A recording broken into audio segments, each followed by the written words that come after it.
Mga kababayan, mga katambay, si Kamanong po, nagbabalik na naman po muli para po magkomento po sa inyo dito po sa Tambayan mga kabayan. Magkomentuhan po tayo mga katambay, samahan nyo po inyong lingkod. Magandang umaga po muna, tanghali, hapon, gabi, madaling araw po sa ating lahat. Sana po nasa maayos po tayong kalagayan lahat mga kababayan. Ito po, komentuhan po natin mga tambay. Ito pong binanatan po ni Senator Escudero. Ito pong dating speaker po na tinatawag po ng Vice President na tambaluslos. At ang kinu-question niya po, bakit po hindi po kasama sa iniimbestigahan, lalong-lalo po sa issue ng korupsyon sa flood control, si Romualdez. Bakit po pagdating sa kanya ay siya po'y binabakbakan mga kababayan. Samantalang ang dating speaker ay wala man lang pong ka-issue-issue ng korupsyon mga kababayan. At pilit po nilang itinatago yata at pinagtatakpan ang dating speaker na si Tambaluslos. Pakinggan po natin si Senator Escudero mga kababayan. Ano nga ba ang ginawa nila sa akin? Una, hinalungkat ang isyu ng campaign contribution na tinanggap ko mula sa isang individual na may-ari ng kumpanyang nakakuha ng kontrata sa gobyerno. Inipit niya ang budget ng COMELEC sa Kamara dahil dito at binusisi ang di umano kaso kong ito. Subalit, Ginoong Pangulo, tulad ng sinabi ko sa simula ng aking talumpati, kapag ka nagturo ka ng daliri kanino man, may 3 daliring nakaturo pabalik palagi sa iyo. Anong nangyari? Hindi ba't biglang may lumabas na ulat ng PCIJ na ang dami naman palang opisyal, hindi lang senador, mas mataas pa ang tumanggap din ng ganung uri ng kontribusyon noong 2022 elections? Ang tanong ko ay simple. Kung legal at walang mali sa ginawa nila, edi dapat legal din at tama ang ginawa ko. Pero bakit ako lang ang iniimbestigahan tungkol dito? Higit pa doon, Ginoong Pangulo, hindi ba tayon kay Mayor Magalong merong 67 na miyembro ng Kamara na kontraktor? Ito po ay mga miyembro ng Kamara na may construction firm na nakakuha ng kontrata sa gobyerno. Kung bawal talaga ito, ibig sabihin ba niyan, bawal na nilang gastusin ang sarili nilang pera para sa kanilang sariling kandidatura? Bakit hindi din binubusisi yun? Bakit hindi inaalam yun? Ako lang talaga? Pangalawa, inintriga ni Martin Romualdez ang dating liderato ng Senado dahil sa pagkakaupo at pagdinig ni Senator Marcoleta sa Blue Ribbon Committee dahil marahil sa pananaw niya ay hindi siya safe kay Marcoleta. Ngunit, Ginoong Pangulo, sa hindi niya inaasahang pagkakataon, nung araw ding yun, nagsalita ang mga diskaya, pinangalanan ng 17 congressman na kasosyo niya, kabilang ang pagbanggit na naman ng pangalan ni Martin Romualdez. Karamihan sa mga kawani ng DPWH na nabanggit sa itaas ay paulit-ulit na binabanggit ang delivery ng pera ay para sa kaisaldi ko na dapat at least 25%. Si Kong Marvin Rillo naman ay ilang beses na binabanggit ang pangalan ni Speaker Martin Romualdez bilang kanyang malapit na kaibigan. Isa na naman po itong patunay, Ginoong Pangulo. Kapag ka nagturo ka ng daliri sa iba, may 3 daliring nakaturo pabalik sa iyo. Pangatlo, sa pagdinig ng Blue Ribbon Committee kung saan niname drop ako ni Yusek Bernardo, bagaman inamin niyang personal na mismo na hindi niya rekta kung nakausap o binigyan ng anuman, bigla namang tumestigo si retired Master Sergeant Gutesa at muling pinangalanan si Martin Romualdez na hinahatiran daw niya ng pera sa mismong bahay nito. Ang bawat malita ay may lamang humigit kumulang 48 million pesos. Kalimitang dinadala sa bahay ni Congressman Saldico, ibababa lamang namin ay 35 malita para i-deliver sa bahay ni House Speaker Martin Romualdez. Gamit ang script niya sa pagturo sa akin, ayan na naman. May 3 daliring nakaturo palagi pabalik sa kanya tuwing ginagawa niya yan. Ulitin ko po for the record, Ginoong Pangulo. ang sinabi ni retired Master Sergeant Gutesa. 35 maleta ng pera na naglalaman na mahigit kumulang 48 milyong piso bawat isa. Wow. O kulang-kulang 1.7 billion pesos sa isang delivery. Ay di umano hinatid niya sa iba't ibang bahay, sa iba't ibang pagkakataon ni Martin Romualdez. Wow. Subalit, sa kabila ng lahat ng ito, hindi ba nakapagtataka? Bakit hindi sinasama si Martin Romualdez sa anumang investigasyon? DOJ man, NBI man, AMLAC man. No ako po ay pinuntahan, no ako po ay dumalo sa imbitasyon ng ICI bilang resource person, binanggit ko at tinanong ko din ito sa kanila. Ganito ba katindi ang kapangyarihang hawak ni Martin Romualdez? Wow! Na bagaman hindi siya speaker, tila the name that cannot be mentioned pa din siya at nagagawa pa din niya ang nais niya kaugnay sa isang mapamiling hustisya o selective justice. Halimbawa, bakit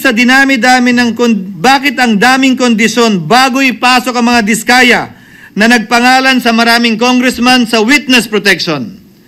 Pero pag si Alcantara, Hernandez at Bernardo, walang ganong kaparehong kondisyon.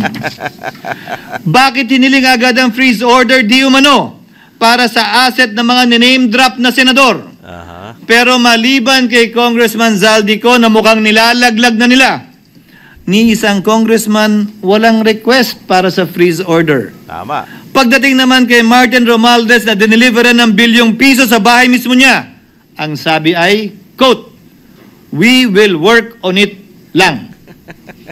Bakit interesado ang lahat sa 6 na senador na idadawit di umano ni Bryce Hernandez na handang-handa tayong alamin sana kung sino-sino sila para mapagpiestahan natin sila? Pero nung sinabi ni Bryce na hindi pala senador, kung hindi kongresista lamang ang papangalanan niya, aba, biglang naglaho ng parang bula ang atensyon. Yan pa mga tambay, ang pasabog po ni Senator Escudero, mga tambay. Totoo po yun eh. Di ba? Lahat po ang tinutumbok po ay ang speaker po, mga tambay. Ang dating speaker. Ngayon po hindi na speaker ng tambaluslos. Nakitambaluslos po lagi ang tumbok. Katulad po nung Diskaya na ayaw po nilang bigyan ng state witness.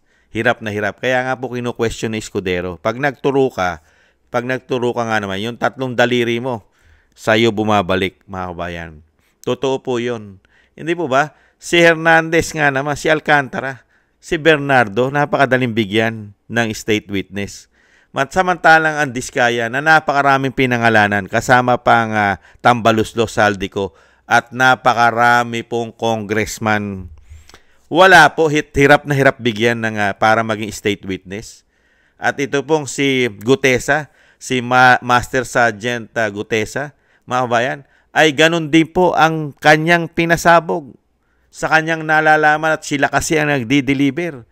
At napakaraming deliver ang natatanggap 3 beses isang linggo ang mga ito.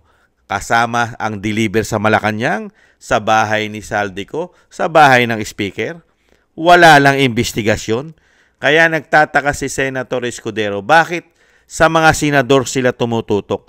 Samantalang itong yung dating speaker nga naman, si Tambaluslos, walang investigasyon. Ang nilalaglag lang nila si Zaldico.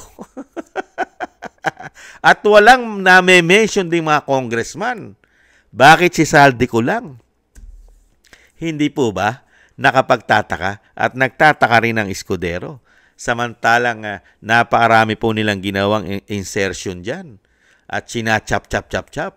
At grabe po ang mga sinasabi rin ni Escudero. Napakaraming mga kumpanya ng construction company. Ang mga congressman, hindi po ba dahil sinabi na mismo ni Mayor Magalong na hindi bababa sa 60 plus. May mga construction na company itong mga ito na involved sa mga flood control pero walang investigasyon at hindi na may mention ang mga pangalan ng mga politiko na ito. Bakit? Ganyan po ba ka-powerful ang isang Romualdez, ang isang Martin Romualdez? At ano na po ang sinasabi po ng Pangulo na lahat ay iimbestigahan, walang exempted sa investigasyon. Mukhang hindi po yata ganyan na nangyayari sa ICI na binuo po ng gobyerno ng Binagoong Pilipinas. Mukha po yatang iba ang sinasabi po sa ginagawa. Hindi po ba mga kabayan? Hindi po ba nakapagtataka mga kababayan ang nangyayari po sa ating bansa ngayon? Hindi po ba? Kaya dito po mga tambay, basag na basag po sila sa pinasabog po ni Senator Chis Escudero.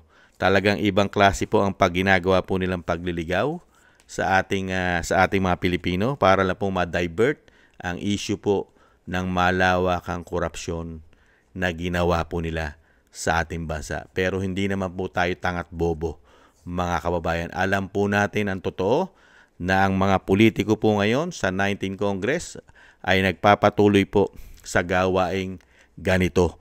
Sobra-sobra po ang ginawa nilang korupsyon sa ating kabangyaman, sa ating po mga buwis. Lahat naman po sila ay kumita riyan. Kaya nga po ang hamon po natin, buksan ninyo lahat ang libro nyo.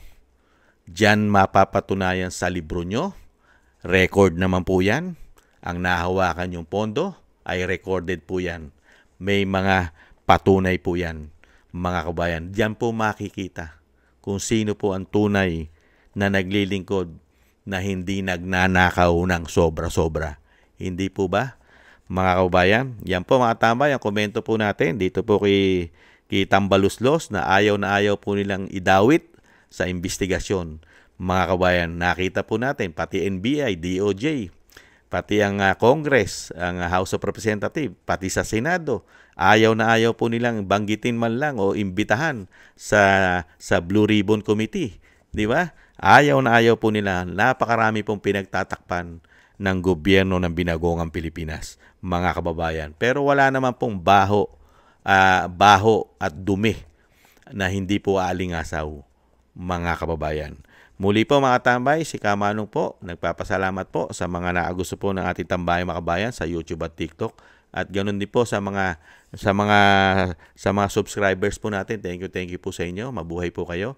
At sa mga nagbibigay po ng tulong at biyaya, shoutout po sa inyo lahat. Mabuhay po kayo, mga kababayan.